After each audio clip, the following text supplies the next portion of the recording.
おはようございます。画家のぎそです。今日はですね、こちらですね。うわー、大変ですね、ここね。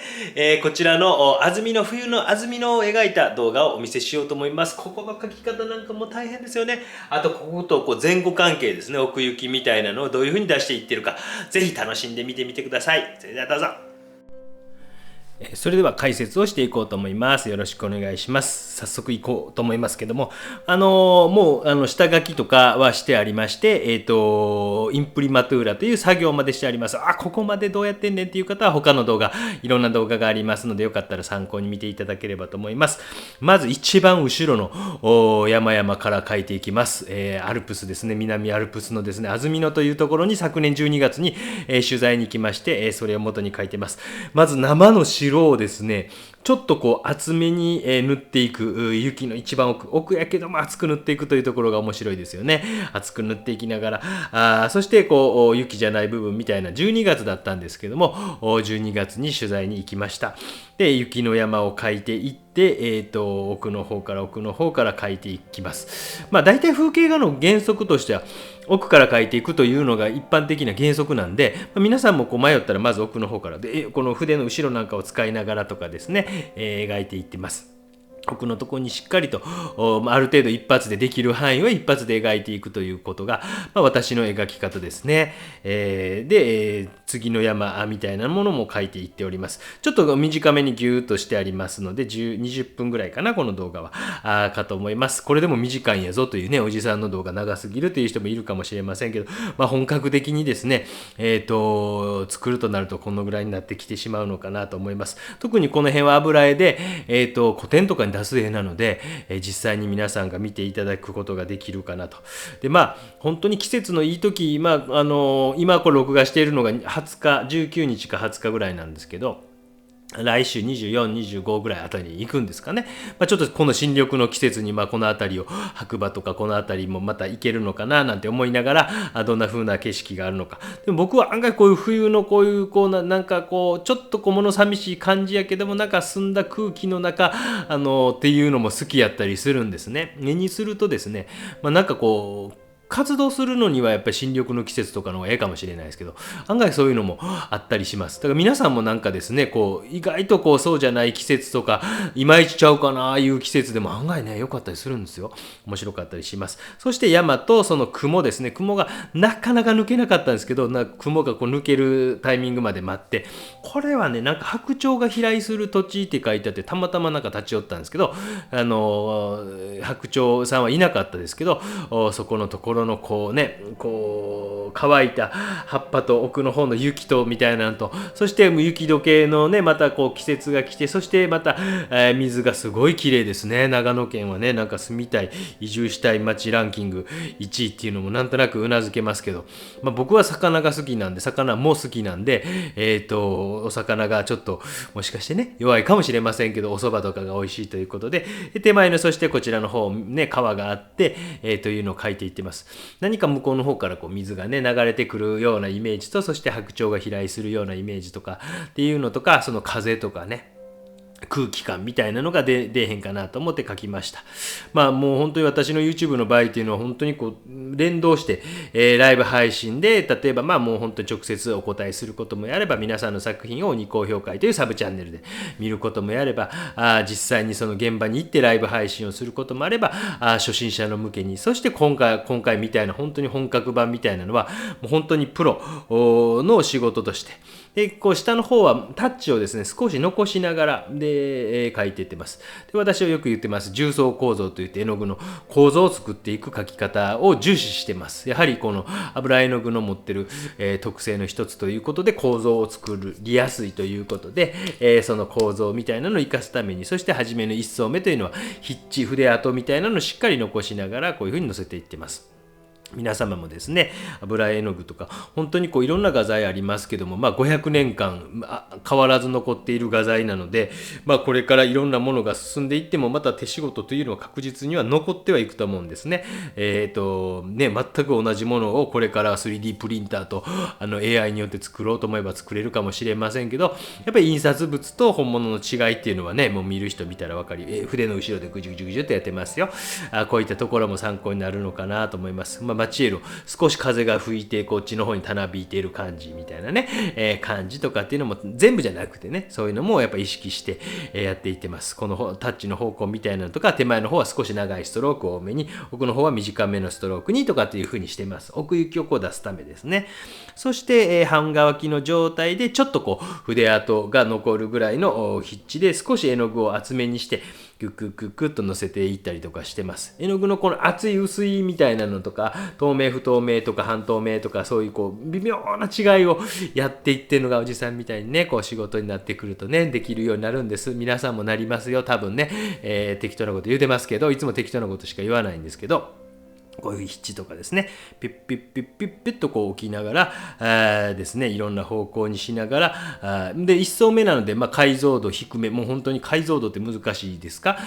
昔のことを知ってる人たちだとよくわかると思うんですけど、昔のカメラとかね、なんとか画素で、次何万画素になって何百万画素になって、この細かさがどんどん細かくなっていったみたいな、僕はそういうふうに徐々に粗い感じから細かくしていくという描法をとります。もちろん一発でググーっと描いていくということもやろうと思えばできるんですけども、僕はなんか絵の具の構造でちょっとこう、騙すというと変ですけど、ちょっとその辺にこう、なんていうんですか、絵の具の質感をうまいこと生かして、透明感と不透明感とかより厚く見せる技法みたいなのね、グレーズとかして指ですり込んだりするとかね。でこういうのはちょっと筆致を厚めにしておいて描いていったりとかしてます。で絵の具全面に塗布して完全に乾かせますということで、完全に乾かすのにだいたい1週間、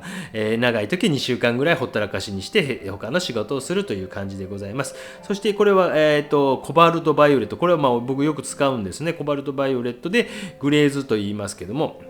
これね、ポピーオイルめっちゃ少ないですよ。ほぼチューブから出た状態にほんの少しのポピーオイルでぐちゃぐちゃぐちゃっとしてます。ここでグレージングで結構こうポピーオイルデカデカにする人いますけど、僕本当に実はちょっとしかつけないです。そのね、絵の具の量みたいなのはほんまに見せるの難しいですけどね。要は絵の具に入って、今こうスカンブルといってちょっと奥行き出すためにちょっと青っぽいのかけましたけど、その奥行きを出すじゃなくてグレーズっていうのね、本当にデッカデカのベッタベタの塗ると乾かないですよ。だからその辺は本当に油絵の具に入っている、完成油というのを生かして、僕はどっちかというとグレーズっていう感じでしてます。そして不透明の絵の具を塗っていきます。これでも透明と不透明、塗り残ったら透明層紫ですけども、僕の場合はなんか最近はどうかな、紫とあとはちょっと黄色系みたいなので、イタリアンピンクみたいな黄色系とか、バーンとシェンナトランスオキサイドレッドとか、ウルトラマリンブルーとか、そのあたりとかをなんか使いながら、グレーズというのをしていきます。なんかこう条件によってこう変えていったりとかしていってます。そしてこう指ですり込んだりとかしていってます。白味の作り方であるとか、白味ってこういうもんですよとかっていうのも皆さん参考にしたりとかですね。もう一番初めのインプリマトゥーラの作業からっていうのを今回お見せしてませんので、そういったところもで、雲の描き方とやっぱりこう他の描き方が違うぞという、雲が抜ける感じ、ここをね真っ青の青空にしてもいいんですけど、この絵のコンセプトとして、この冬にたくさんこう雪が積もって、雪が積もって、それがこう山に、溶け込んで、それで山の水になって、そして手前にこう水が流れてくるということがテーマになっているんですね。だから大きなこの枯れた葉っぱみたいなものも、要は来週かなんかね、5月4月の終わりぐらいに行くんですけど、その時また違う見え方するんですけど、こういう状況があるから、この冬があるからっていうようなことを書きたいと。難しいでしょ。難しいこと言うてるでしょ。ですごいそれってこうずっとこうね、雪国の人とかはこう冬を我慢されるかもしれないですけど、でもその中になんかいろんなこう哀愁があるぞっていうのが今回の絵のテーマとなってます。そういうふうに風景画でも何か一つこう自分の中で何々が綺麗やったからとかっていうだけやなくて、そこにこうなんか自分なりのこうドラマみたいなのをこう感じ取って、そして絵に表現しようというふうに、これ2層目なんですけど、雪山をまた描いていって、さっきのこう青っぽいのの上に白い雪をでって描いてる。だからそういうことがこう絵の中に入ってくると、見る人によりこうなんかね、もちろんそれを一つ一つ言葉で説明していってもいいんですけど、見る人にとってはやっぱりですね、あ、そうかって思ったりするわけですよね。どうしても全部が綺麗綺麗綺麗っていうのもいいけど、僕はなんかその中にストーリーがあって、ここに白鳥が飛来するっていうのもなんか面白いかもなと思って、今回そのストーリーと含めて、絵にさせていただきました。本当に素敵な、なかなかこう九州にはちょっとないような雰囲気があって、非常に感動しました。もちろん九州で僕が住んでるとこ北部九州なんで雪もちょっと降るんですけど、ここまでね、降るということはなかなかあれへんかなというふうに思います。という感じでですね、この白だけではなくて、ちょっとこう、ここの雪の中の色みたいなのも不透明の絵の具を作って、ちょこちょこちょこちょっと塗っていっています。ちょこちょこちょこちょっと塗っていってるという作業をしていってます。すみませんね、鼻眼鏡でここから見るのがアホみたいでわざとやってるのかみたいなコメントあったんですけど、そんなことないです。単なる老眼です。はい、単なる近視なのかな。まあ、こう老眼でね、見えないからこう見とるだけですよ。ね、許してください。ちまちまちまちまと細かい。で、本当にこれが一番奥なんですけど、一番奥に見せ場を持ってきているという今回は。そして大きなこう色面みたいなのがズドーンと手前にあったり、そして手前に水があって、まあ、透明度の高い水ですね。本当にすごいわさび園みたいなところの近くだったです。長野はまた行きたいですね。また家族で行きたいなと思ってしまいました。こういうところあんやでっていうのね、またいろんなとこ、本当に日本中まず行ってないとこ、この1年半から2年ぐらいかなかけて潰していこうというのが私の今回のテーマというかですね、今回の展覧会の本当テーマで、奄美大島とかも行ったりとかですね、この間四国も行ったりとかっていうので、いろんな絵が出せるかなというふうに、ただいっぱいいっぱいなんですけどね、いつも通りね、皆さんもね、締め切りがあったらね、皆さん頑張りますよね。やばいやばい言いますもんね。そして中継を書いていってます。中継もね。で、ちょっとやっぱりこう、下の絵の具も塗り残しつつこう書いていくというのが僕の書き方です。皆さんもその応用していくということですよ。こう書けということ僕言いたい全然ないので、それは今までも教育してきた時には全然言うたこともないし、こうやれなんて思ったこともないですんで、応用は皆さんでできんちゃうかなというふうに思っています。で、中継のところを描いていっております。で、奥の方をしっかりと描いて、それでももっと手前に見えるかどうかっていうのを僕はこう確認しながら奥行きを出すときには、どうしても写真に引っ張られすぎてしまうと、その奥行きというのとかが弱くなってきたりとかします。そして叩き筆とかでこの雲とこう山とのね、部分っていうのを描いていったりとかしてます。この辺も雲ですね。雲を描いて絵の具を置いて、そして叩いたりとか、柔らかいものはそういう風に叩いたりとかっていう風にしていきます。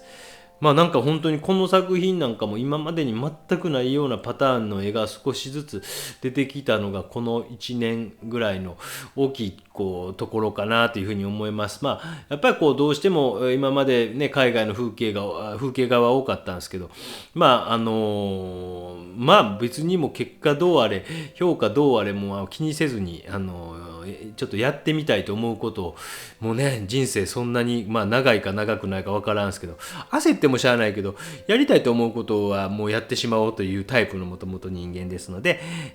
この辺はね明るい色暗い色筆の先見といてくださいね。明るい色で描いたり暗い色で描いたりしていってますけども日本のこういった風景をいろんなところを描いてもちろん世界のいろんなところも行きたいんですけどとりあえずこの1年1年半はちょっと行けるならば行けるところまでみたいな気持ちでおります。そしてグレーズこれは青とやっぱ茶色でしょうね。ウルトラマリンと多分そんな色を混ぜながらもうちょっとイエロー黄花系の方がいいかなとかっていう風に完全なグレーズじゃなくてちょっと不透明の絵の具も入ってきたりとかしているのでスカンブルというふうにも言うような感じで描いていってます。この辺はもうビタッと絵の具を置いてグレーズして指ですり込んだりそうすると凹凸の絵の具の中に入っていきますよね。ピッピッピッピッピッとで入っていくってことがすごい大事です。そうすると絵の具の入っていくとより厚みが見えてくるんですよ。これねレンブラントがうまいことやってるんですよ。本当にうまいすごいなと思いますよ。もちろん厚いんですけど3ミリぐらいあるかな。でも3ミリってこんなもんかな。でもなんかすごく熱くゴデッと見えてくるみたいなのをこういうふうに指ですり込むなんていうこともとかって言う人いるかもしれませんけど結構昔の人はやってますよこんなことね。で僕のはもうなんか古典技法とかっていうふうに言う人もいるんですけど僕個人的にはやっぱり昔からもう伝統的にやられてきた技法古典技法なんて言えばいいのでもやっぱり利便性があるというかですね、500年間ずっと変わらない部分はほぼ変わってないので、ほとんど変わってないんじゃないですか。チューブになったとかそういう改革はあるんですけど、でやっぱりそういうのっていうのはやっぱり便利がいい部分があるからっていうことやと思うんですね。だから500年前とそんなにで、これちょっと軽く刀で軽く熱すぎるところ少し削るような気持ちとか、下の絵の具がちょっと浮き出てくるような気持ち、グレーズしたらペッと出てくる、削ったらクッと出てくるんですね。でそういうことで少し平らにしていったりとかもしたりします。この辺が微妙でね、なかなかニュアンスを説明するの非常に難しいんですけど、指ですり込むと前面が暗くなるけど、肩の刃でやると絵の具の先っちょだけプッと出てくるんですよ。でも出過ぎたりするんで難しいんですね、この辺説明がね。で明るい色で書いていってます。その辺の説明とかってなかなかね、本物見てそういうことかって理解はできても、皆さんできるかなどうかな知りませんけど、そんな感じかなと思います。この辺とかも中継とかも絵の具をほんの少し厚めにしながらチェンチェンチェンチェンチェンと描いていって、マチエールというマテリアルですね、物質感みたいなのを強調して描いていくようなことをしていったりとかしていって、チョンチョンチョンチョンチョンという風に描いていってます。本当に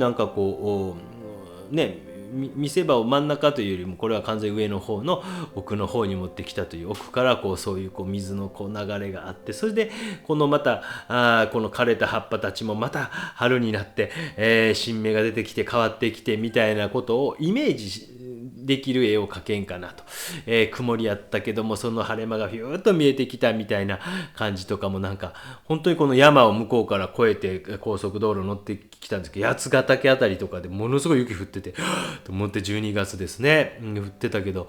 こちらの方は雪は降ってなかったですけどもっていうね、そういう雰囲気みたいなのとかも本当に出てくればなというふうに思ってます。そしてまた完全に乾いた後にまたグレーズをして、3層目、この後4層5層と書いていくんですけども、この3層目ぐらいまで動画にしてあるかなと思います。そしてこの辺はスカンブルといって、まだ奥のね、山を空気のもやをくぐらせて奥に見せるというようなこと、なんかやんねんって感じでしょ。そしてまた不透明を、これと半透明ぐらいじゃないですか、今のね。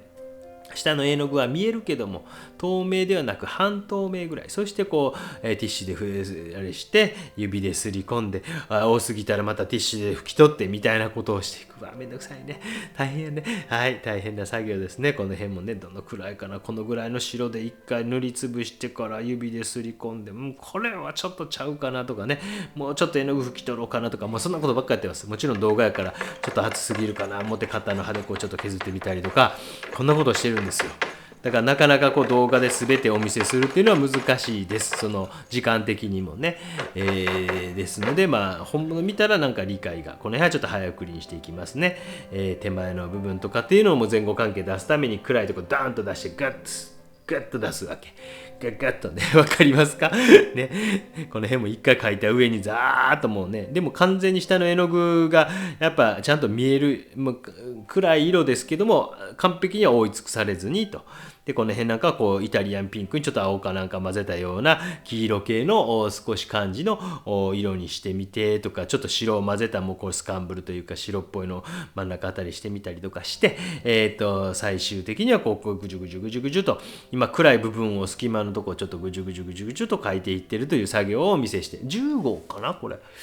12号かな、10号かな、そのぐらいですねの作品ですね。なかなかいい作品ができたなとは思います。私はね、個人的にはね、自分でも自分が見たことない世界を描いていった時にと思うみたいですね。やっぱね、人ってね、よう分かりませんけどもそこまでに例えば自分で足を運んで、その界隈でこれだと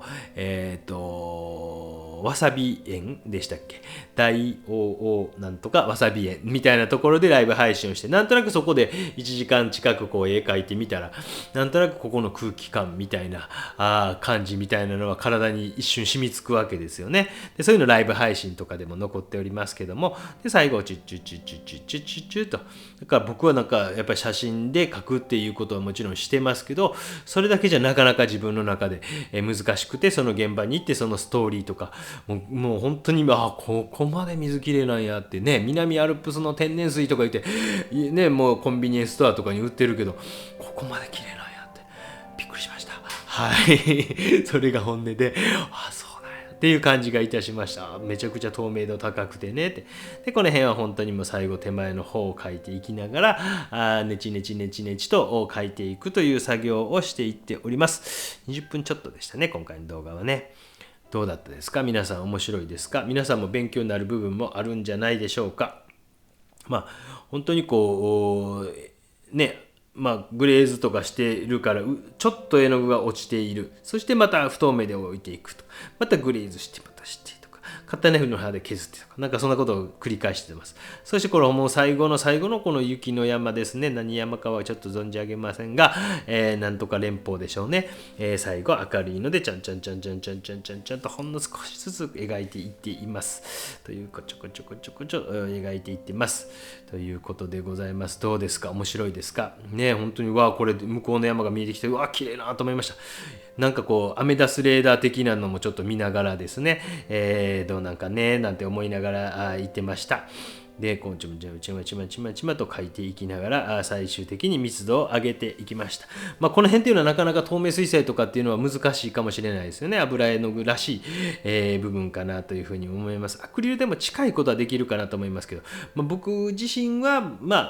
アクリルで、できるかな。でもなかなか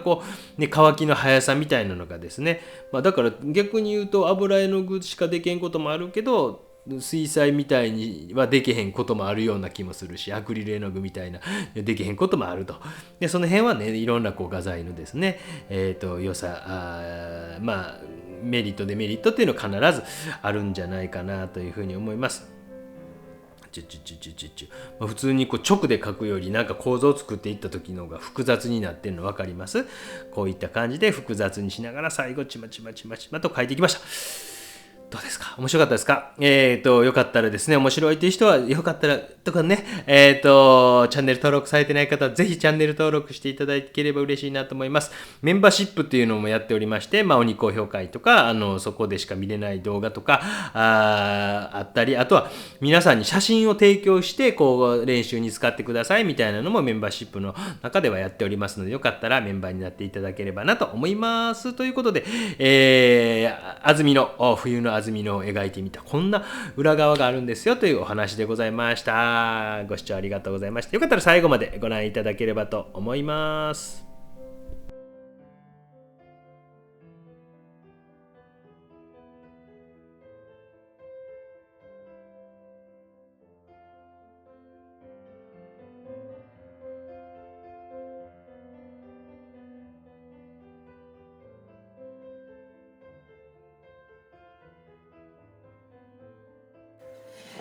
ご視聴ありがとうございました。どうだったですか？この辺のね、書き込み、うまいこと絵の具のマチェルとかを使いながらこういう風にしていくんですよっていう、私の書き方ですけど、皆さんもそれぞれの書き方みたいなのをぜひ探されて、